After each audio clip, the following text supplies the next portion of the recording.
Hello বন্ধুরা, আমি কিভাবে ঘি তৈরি করি তা তোমাদের কাছে শেয়ার করছি। আমি প্রতিদিন সকালে ফ্রেশ হয়ে আগে আমি দুধ থেকে সরটা তুলে রাখি একটা অন্য পাত্রে। প্রতিদিন একটু একটু করে সরটা জমিয়ে জমিয়ে তারপর আমি ঘি তৈরি করি। দেখো বন্ধুরা, আমি কেমন প্রতিদিন সকালে সরটা তুলে নিচ্ছি। এটাই হলো আমার প্রথম কাজ। এরপরে সরটাকে জমিয়ে আমি 15 থেকে 20 দিন ফ্রিজের মধ্যে রেখে দিই।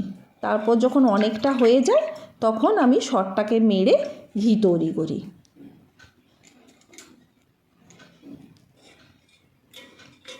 এইভাবে সরটা তুলে নিই। দেখো বন্ধুরা, অনেকটা সর হয়ে গেছে। এবার এটাকে মারতে হবে। আমি কড়াইতেই মেরে নিই আর কড়াইতেই ঘিটা তৈরি করি। যদি আপনারা অন্য কোনো জায়গাতে করতে চান তাও করতে পারেন।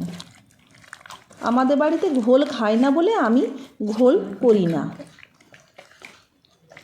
সরটা যখন মারা হয়ে যাবে, একদম মসৃণ হয়ে যাবে, তখন জল ঢেলে দিতে হবে। তারপর আস্তে আস্তে জল থেকে ননিটা তুলে নিতে হবে। তবে ডলে ডলে আপনাকে হাতটাকে ঘোরাতে হবে যতক্ষণ না পর্যন্ত মসৃণ হচ্ছে। 15 থেকে 20 মিনিট টাইম ধরে এটা করতে হবে। এটার মধ্যেই এবার জল ঢাললে তখন ওটা ঘোল হয়ে বেরিয়ে আসবে। আমরা ঘোল খাই না, তাই আমরা ঘোল করি না। আমি ডাইরেক্ট কড়াইটা চাপিয়ে দিই গ্যাসে।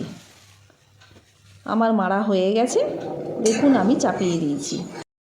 এটাকে আমি সমানে নাড়তে থাকবো যতক্ষণ না পর্যন্ত কালো কালো চড়াগুলো হবে। না নাড়লে কিন্তু তলটা ধরে যাবে। কেমন কালো কালো চড়া হয়ে গেছে। আমার ঘি রেডি। এবার আমি এটা ছাঁকনির মধ্যে ঢেলে দেব। ছাঁকনির মধ্যে চড়াটা পড়ে গেছে আর ঘিটা রেডি হয়ে গেছে। এবার ঘিটাকে আমি আমার ঘিয়ের জারের মধ্যে ঢেলে দেব। আমি এইভাবেই ঘি তৈরি করি এবং আমার হাতের তৈরি ঘি আমার বাড়ির সমস্ত খাবারে দেয়া হয়। যে খাবারগুলো ঘিয়ের তৈরি হয়, যেমন লুচি, পরোটা, পোলাও, ফ্রায়েড রাইস, বিরিয়ানি, সমস্তটাই আমার ঘিয়ের তৈরিতে। এইভাবে যদি জমাতে থাকো সব, তাহলে ঘিও এইভাবেই হবে।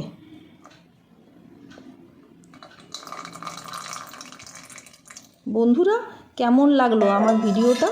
যদি ভালো লেগে থাকে তাহলে একটা লাইক, কমেন্ট আর শেয়ার করে দিও। শুভ সন্ধ্যা বন্ধুরা, ভালো থেকো।